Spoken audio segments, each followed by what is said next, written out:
बिस्मिल्लाहिर्रहमानिर्रहीम अस्सलाम वालेकुम। अल्लाह पाक की रहमत करम फजल और शुक्र के साथ आज की वीडियो करते हैं जो शुरू।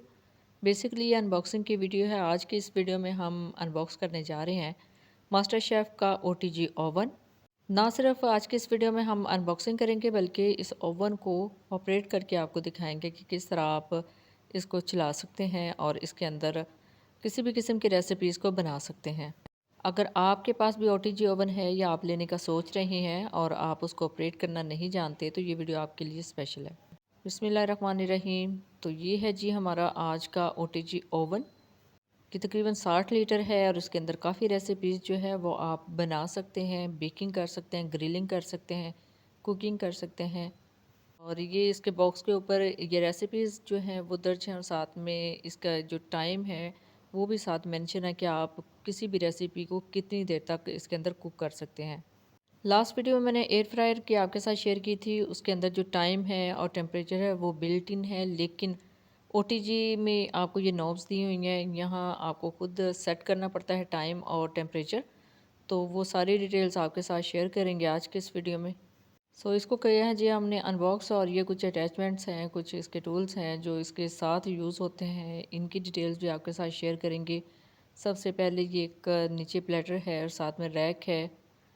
इस ट्रे को और रैक को ओवन से बाहर निकालने के लिए कुछ और टूल्स भी दिए गए हैं, इनका यूज़ भी मैं आपको बताती हूँ आगे चल के। लेकिन उससे पहले हम ओवन को अनबॉक्स करेंगे। ये देख लें कितनी ज़बरदस्त इनकी पैकेजिंग है। ये बेसिकली मैंने ऑनलाइन परचेज़ किया है। पेशावर का कोई पेज था, उनसे ऑनलाइन बाय किया है और ये पेशावर टू गुजरांवाला बड़ी जल्दी पहुंच गया था और बड़ी एक हिफाजती तरीके से इन्होंने सेंड किया है, बहुत अच्छी पैकेजिंग के साथ।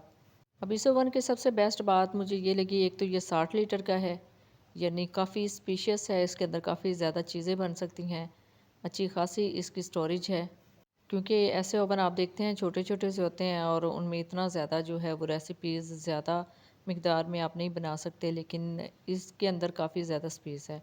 और बाकी सबसे बेस्ट बात यह है कि इसकी जो विंडो स्क्रीन है इसके ऊपर recipes with time and temperature जो है वो मेंशन है। आप यहाँ से देख के भी टाइम और टेम्परेचर देख सकते हैं। ज़रूरी नहीं है कि आपके पास बुकलेट हो और आप उसके अंदर से रेसिपीज़ देखें। हर ओवन का, हर OTG का अपना अपना टेम्परेचर होता है, हिसाब होता है कि उसमें कितनी देर तक आप कुक कर सकते हैं। अब चरगा जो है यहाँ पे 45 to 60 मिनट लिखा हुआ था। जो एयर फ्रायर था उसमें जो उसका बिल्ट इन टाइम था वो 30 मिनट था। यहाँ से मैंने भी हिसाब लगाया कि हर डिवाइस का जो टाइम है वो टेम्परेचर वो बिल्कुल अलग अलग हैं। अब ये इनकी नॉब्स हैं, इनकी डिटेल भी मैं आपके साथ शेयर करती हूँ कि इनको आपने कैसे यूज़ करना है।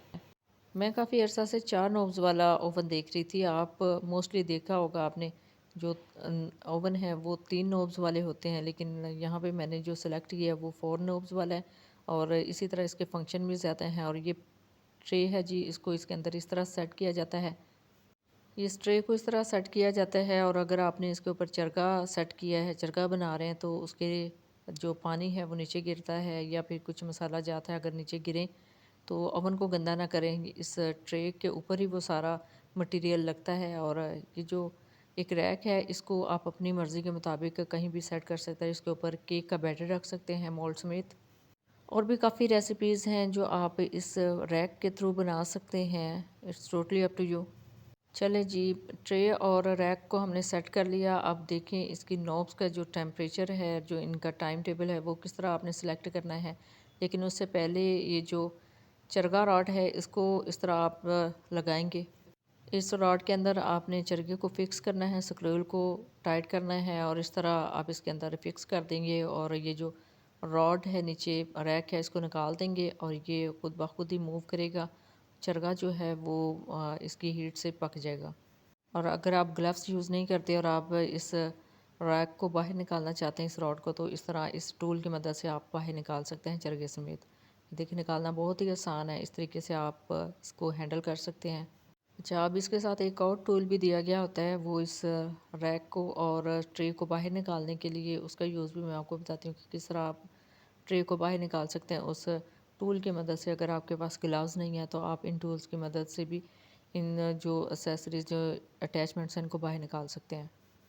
अब ये एक टूल दिया गया है, इससे इस ट्रे को भी बाहर निकाल सकते हैं और ऊपर जो रैक है उसको भी बाहर निकाल सकते हैं। देखिए कितना आसान है इस टूल की मदद से ट्रे को बाहर निकालना। जितनी भी इसके साथ अटैचमेंट्स हैं उनको यूज़ करने का मेथड मैंने आपके साथ शेयर कर दिया है। अब चलते हैं नेक्स्ट स्टेप की तरफ, और जो नोब्स हैं उनकी सेटिंग की तरफ आप किस तरह सेट कर सकते हैं। अभी एक केक का बैटर रेडी किया है, उसको अंदर रखने के बाद हम सेट करेंगे इसकी नोब्स को। ये बैटर रेडी कर लें, इंशाल्लाह नेक्स्ट वीडियो में इसकी कंप्लीट रेसिपी आपके साथ शेयर की जाएगी विद ओवन सेटिंग के, विद ओवन ऑपरेट के। ओवन को ऑलरेडी मैंने प्री हीट कर लिया था 10 मिनट के लिए। ओवन को प्री हीट करने के लिए आपको टाइम और टेम्परेचर को सेट करना पड़ता है, वो ऑलरेडी मैंने सेट कर लिया था। अब ये एक नोब है, इससे भी आप टेम्परेचर को सेट कर सकते हैं, ऊपर वाला टेम्परेचर ऊपर वाली रॉड का और नीचे वाली रॉड का। बाकी ये कुछ फंक्शंस हैं नीचे वाली रॉड ऑन करने के लिए, ऊपर वाली या दोनों रॉड को एक साथ ऑन करने के लिए, और ग्रिलिंग के लिए इसके अंदर फ़ैन है, उसके ऑप्शन को भी आप सिलेक्ट कर सकते हैं। थर्ड पे है टेम्परेचर, और इसका हमने टेम्परेचर सेट किया था 210 डिग्री पे।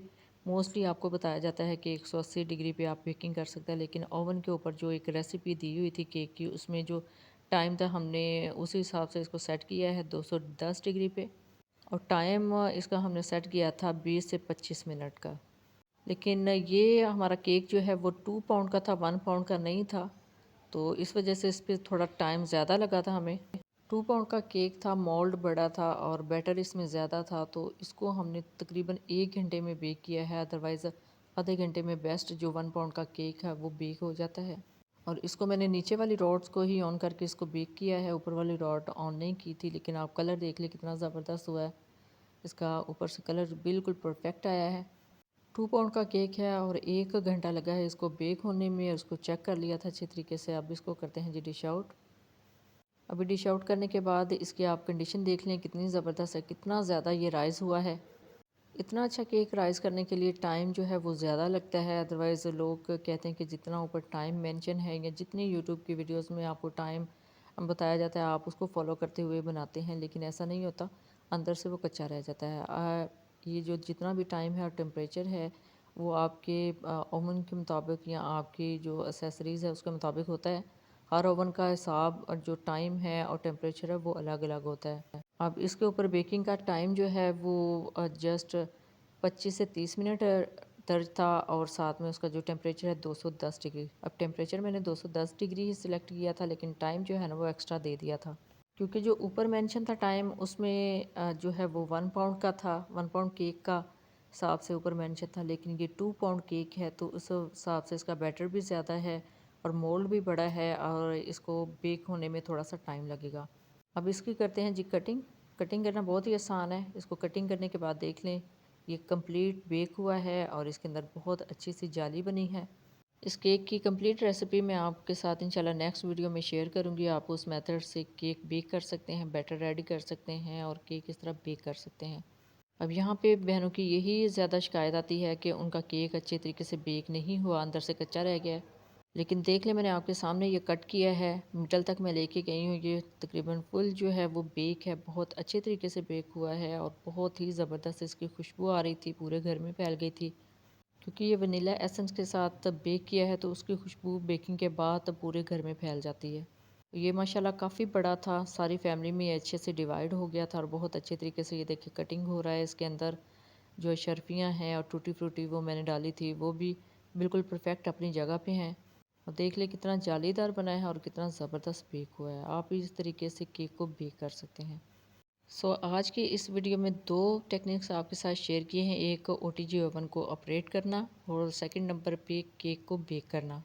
इंशाल्लाह आने वाली वीडियोस में मैं आपके साथ इस ओटीजी से रिलेटेड काफ़ी ज़्यादा रेसिपीज़ शेयर करूंगी। वो रेसिपीज़ जो आप इस ओटीजी में बना सकते हैं, ग्रिलिंग हो गई, बेकिंग हो गई, कुकिंग हो गई, सारी चीज़ें जो आप इस ओटीजी ओवन के साथ बना सकते हैं। ये थी जी आज की वीडियो। आई होप आपके लिए काफ़ी ज़्यादा इंफॉर्मेटिव रही होगी। जब भी यूज़ करें अपना फीडबैक ज़रूर दीजिएगा, दुआओं में ज़रूर याद रखिएगा। अल्लाह हाफिज़, थैंक्स फॉर वॉचिंग।